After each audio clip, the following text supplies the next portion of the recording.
बहुत स्वागत है दोस्तों आपका एक नए वीडियो में। जीएसई लेक्चरर के हम अंतिम पड़ाव पे हैं लगभग। और आज हम लोग करेंगे, क्लाइव हो गया, वॉरेन हेस्टिंग हो गया, क्लाइव हो गया, सॉरी कॉर्नवालिस हो गया, वेलेस्ली पे चलेंगे। वेलेस्ली जिनको बोलते हैं हम लोग। टेलीग्राम ज्वाइन कर सकते हैं दोस्तों, नीचे डिस्क्रिप्शन में है लिंक। और हम आज बात कर रहे हैं एक काफी हमारे एग्जाम के लेकर बड़े इंपॉर्टेंट, जो वाइस गवर्नर जनरल रहे हैं, रिचर्ड वेलेज़ली इनका पूरा नाम रहा है। बाद में इनको लॉर्ड वेलेज़ली कहा गया। उपाधियां जैसे मार्क्विश, अर्ल, विस्काउंट हमने कल बात कर ली थी, जरूरी नहीं है। इनका सबसे मुख्य काम जो अक्सर एग्जाम में आता है वो सिर्फ यही है दोस्तों, सब्सिडरी अलायंस।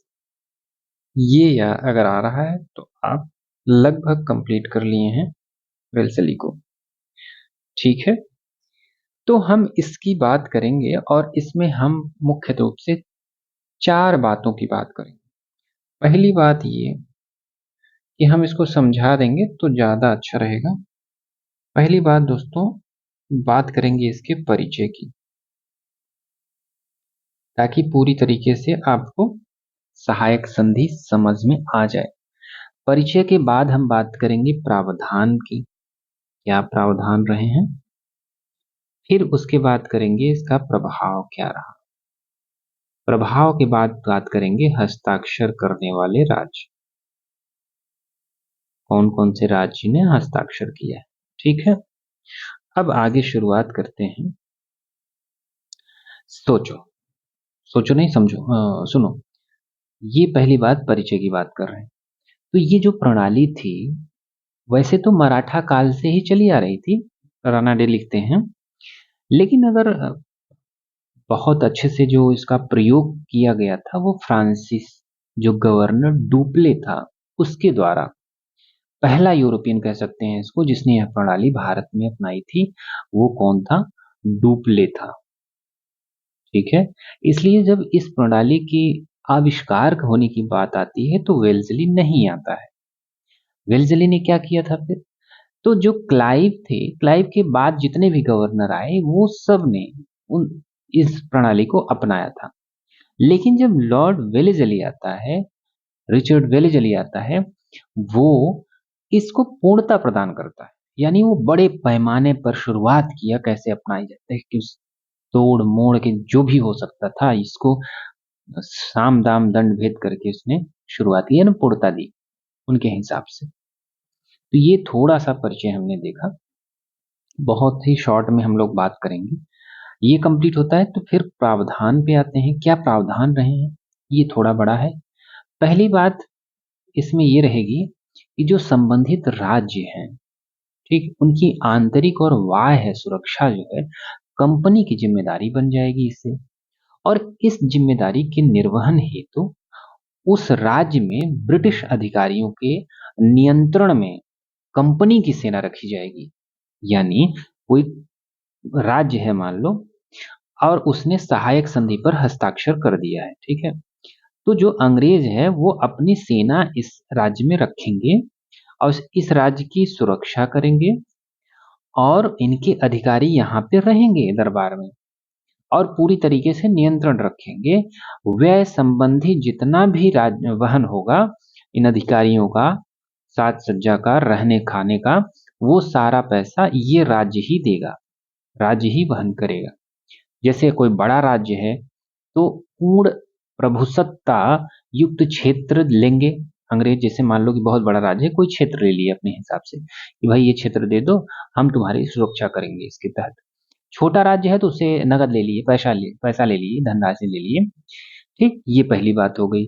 दूसरा प्रभाव क्या रहा इसका कि भाई संबंधित राज्य जो थे, यानी जो राज्य साइन कर रहा है इस सहायक संधि पर, उसके जो विदेश मामले थे वो कंपनी के अधीन आ जाएंगे कि आपको बस अपने अंदर यानी आंतरिक मामलों को ही देखना है, बाहर से जितने भी मामले आएंगे उन पे कंपनी का अधिकार होगा।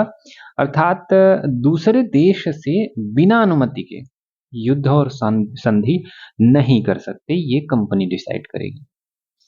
तीसरी बात ये रहेगी क्या कि जो ब्रिटिशर्स थे नागरिकों, जो ब्रिटिशर्स नागरिक रहे हैं, उनके अलावा अन्य किसी भी यूरोपियन को संबंधित राज्य उनकी सेवा में नहीं रखेगा। यानी जो राज्य सेवा में रख रहा है इनको, किसी को भी, तो वो केवल अंग्रेजों को ही रखेगा, बाकी किसी अन्य अधिकारी, किसी अन्य यूरोपीय कंपनी यानी फ्रांसीस, डच या कोई भी कंपनी है, उसको सेवा में नहीं रख सकता, सिर्फ अंग्रेज रहेंगे। ठीक है, फिर आगे चलते हैं फोर्थ पे। तो चौथी बात ये आती है प्रावधान में कि भाई जो शासन संबंधी जो परामर्श देने की बात आएगी, तो जो ब्रिटिश रेजिडेंट दरबार में नियुक्त होगा वही रहेगा, लेकिन वो आंतरिक मामलों में हस्तक्षेप नहीं करेगा। ऐसा कहा जाता था कि भाई यहाँ दरबार में रह रहे हैं अंग्रेज लोग, और जो भी बातचीत हो रही है सब कुछ जान रहे हैं, समझ रहे हैं, और उनको बोलना नहीं। ऐसा नहीं है, ये सैद्धांतिक रूप से कागजों पर ही था, लेकिन वो बहुत ज्यादा ही हस्तक्षेप करते थे। व्यवहारिक रूप से तो एकदम स्वतंत्रता समाप्त ही हो गई थी। तो इसी को देखते हुए कार्ल मार्क्स ने कहा था, कार्ल मार्क्स ने बोला कि जिस दिन सहायक संधि स्वीकार की, उसी दिन राज्य का अस्तित्व समाप्त हो गया, समझो। ठीक है, ये प्रावधान थे। अब प्रभाव की बात करें तो भारतीय राज्यों पर प्रभाव क्या पड़े?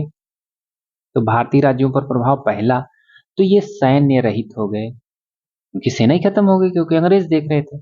सुरक्षा है तो कंपनी पर निर्भर हो गए कि भाई कंपनी वाले देख लेंगे, हमको कुछ करना ही नहीं है। अब दूसरी बात ये थी कि जो स्वतंत्रता और स्वाभिमान था वो बेच दिए, किसके बदले? सुरक्षा के बदले। ये मुनरो कहता है कि भाई जो राज्य साइन किए थे इस पे, उन्होंने अपनी सुरक्षा के बदले अपनी स्वतंत्रता और स्वाभिमान दोनों बेच दिए, और उसके अलावा उनको 1/3 भाग यानी 33% लगभग अंग्रेजों को राजस्व देना पड़ता था। ये बहुत बड़ा प्रावधान था, प्रभाव था कि भाई 33% किसी राज्य की आय निकल जा रही है, तो इससे कई राज्य तो दिवालिया हो गए।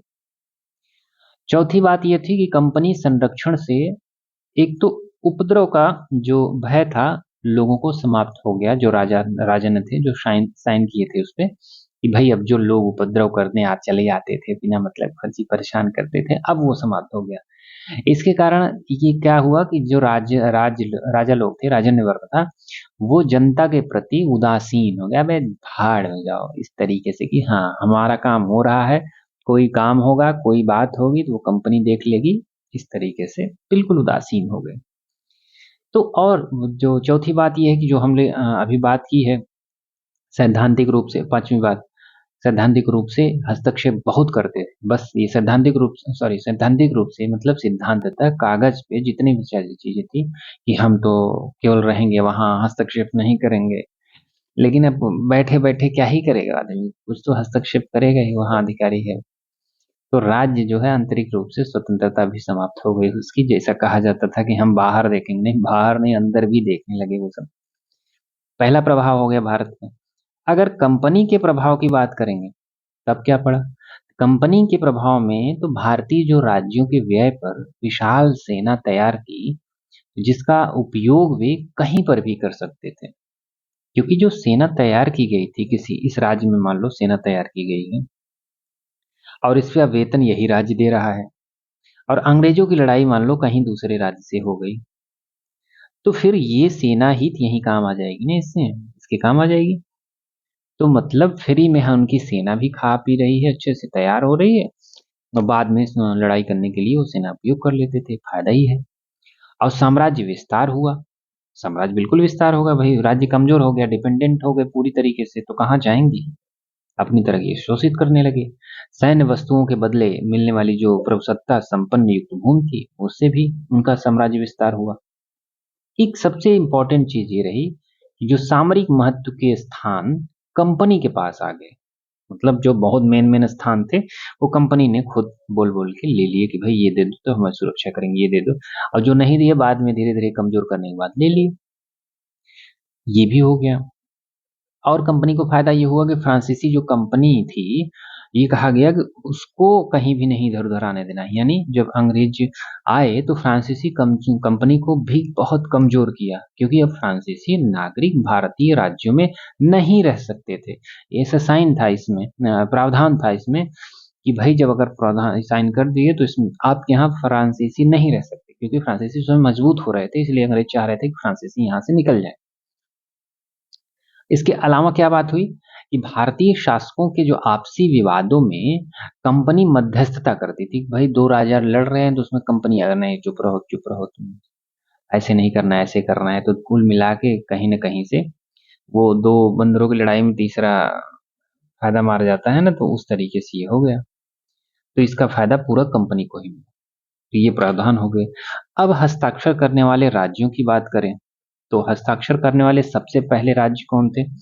एक तो था हैदराबाद का निजाम था, जो सितंबर 1798 में ही साइन कर देता है। सबसे पहली बात किया जाए कि कौन साइन किया था ये सब्सिडरी अलायंस पे, तो ये थे हैदराबाद के निजाम। मैसूर और तंजौर जो होता है 1799 में साइन कर देते हैं, मैसूर और तंजौर। ठीक है। फिर अवध बात आती है, इसके बाद अवध आता है। अवध 1801 में आता है। तो 1765 में सहायक सहायक राज्य तो बन गया था, मगर सहायक संधि पर जब हस्ताक्षर हुआ तो 1801 हो गया था। बाद में कुशासन का आरोप लगाकर उसको अंग्रेजी राज्य में मिला लिए थे। ठीक है, 1856 की बात है। फिर पेशवा आते हैं, पेशवा भी साइन कर देते हैं, ये 1802 में कर देते हैं। फिर भोसले 1803 में, सिंधिया 1804 में, होलकर 1818 में। और राजस्थान की बात आती है तो राजस्थान का प्रथम जो राज्य था वो था, साइन करने वाला जो राज्य था भरतपुर था। भरतपुर 29 सितंबर 1803 को साइन कर देता है, रणजीत सिंह द्वारा कर दिया जाता है। फिर अलवर, जयपुर, जोधपुर आ जाते हैं, जो कि 1803 में ही सीरियल वाइज आ जाते हैं, नवंबर दिसंबर में आ जाते हैं। ठीक है, इस तरीके से हमने ये सारी चीजें समझ ली। अब ये सबसे जरूरी चीज थी, ये तो आ गई। अब इसमें जितनी भी चीजें हैं लिखी हुई हैं सबको हमने देख लिया है। एक बार हम आपको बता भी सकते हैं कि चलो देख, भारतीय राज्यों को ब्रिटिश सेना रखनी पड़ेगी, ठीक है, इसकी बात हुई। सेना के खर्च के लिए उसे टेरिटरी या पैसा देना होगा। बिना ब्रिटिश अनुमति के कोई विदेश संबंध नहीं रखेगा। ब्रिटिश रेजिडेंट राजा के दरबार में रहेगा। आवश्यकता पड़ने पर ब्रिटिश सेना राज्य की सुरक्षा के नाम पर हस्तक्षेप कर सकती है। सारी चीजें आ गई ना। परिणाम क्या हुआ था? राज्यों की संप्रभुता समाप्त हो गई थी, बिल्कुल। और ब्रिटिश नियंत्रण बिना प्रत्यक्ष के बढ़ गया, बिल्कुल। उदाहरण में ये जो हैदराबाद, पहली बात की अवध 1801, पेशवा 1802, बेसिन ट्रीटी होती है, ये सारी चीजें हो गई।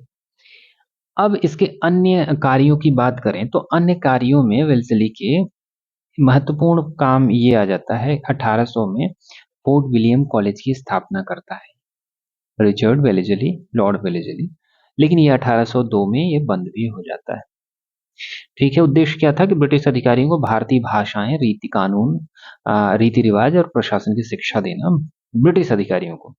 महत्व क्या था कि इसे भारतीय भाषाओं के अध्ययन को प्रोत्साहन और महत्वपूर्ण पुस्तकें लिखी गई थी, मतलब इन सारी चीजों के लिए किया गया था। ट्रेनिंग सेंटर समझ लो ये था, जो कि 1802 में बंद भी कर दिया गया था। अन्य महत्वपूर्ण कार्य में भी यही ये बहुत ज्यादा अलग से नहीं आता है, राज्य सारी चीजें की है, प्रभावशाली था, प्रशासन को केंद्रीकृत और मजबूत किया था, कंपनी की आय में बढ़ोतरी हुई थी। ये जरूरी है दोस्तों कि इसने किस युद्ध में भाग लिया था, तो ये कई बार आ जाता है कि युद्ध और विस्तार की बात होती। तो आपको टाइम याद रखना है कि 1798 से 1805 के बीच में लॉर्ड वेलेस्ली रहता है। ये वाला इसके पूरे जीवन काल का समय है। तो जब 1798 1805 के बीच में आएंगे तो हमको दो ही युद्ध मिलेंगे भाई। एक तो लास्ट में मिलेगा, चौथा आंग्ल मैसूर युद्ध, जिसमें टीपू सुल्तान की मृत्यु हो जाती है और मैसूर राज्य जो है अंग्रेजों में आ जाता है, तो नियंत्रण हो जाता है। और दूसरी बात आंग्ल मराठा युद्ध, द्वितीय आंग्ल मराठा युद्ध 1803 से 5 में होती है। मराठा शक्ति कमजोर हो जाती है, दिल्ली आगरा विशाल क्षेत्र ब्रिटिश के पास आ गए, मुगल सम्राट ब्रिटिश संरक्षण में आ जाता है। ये बस दो याद रखेंगे कि पूछा जाएगा गवर्नर कौन था चतुर्थ आंग्ल मैसूर युद्ध के समय या द्वितीय आंग्ल मराठा युद्ध के समय, तो बस यही करना है। अब ठीक है, ये टाइम लाइन इसकी दी गई है जिसको हम लोगों ने देख लिया। और फाइनल निष्कर्ष पे वेल्लेस्ली की नीतियों ने ब्रिटिश साम्राज्य की नींव को मजबूत किया और भारत में ब्रिटिश प्रभुत्व को अधिक व्यापक और स्थायी बना दिया। इस तरीके से हम लोगों ने बहुत अच्छे तरीके से देख लिया है। जितने भी इनके सवाल आ सकते थे सारी चीजें हम लोगों ने समझ ली है। ठीक है, तो बस करते हैं। हाँ, ये लास्ट में जब 1805 में वेल्लेस्ली वापस इंग्लैंड जाते हैं तो संसद में वेल्लेस्ली के खिलाफ महाभियोग चलता है और 3 वर्ष तक चलता है महाभियोग, लेकिन बाद में निर्दोष घोषित कर दिए जाते हैं और सधन्यवाद बरी किया जाता है। और मैकिन्टॉश इनके बारे में कहता है कि भाई ये तो सुल्तान शैली का अंग्रेज था। वहीं सिडनी ओवन कहते हैं कि वेल्लेस्ली ने राज्य को साम्राज्य बना दिया। और कभी कभी पत्रकार लोग कहते हैं कि कंपनी का अकबर था और बंगाल का शेर था।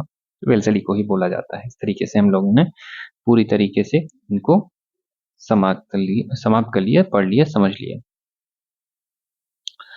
ठीक है दोस्तों, चलते हैं, मिलते हैं अगले वीडियो में। तब तक के लिए धन्यवाद। आप अच्छे से पढ़ते रहिए।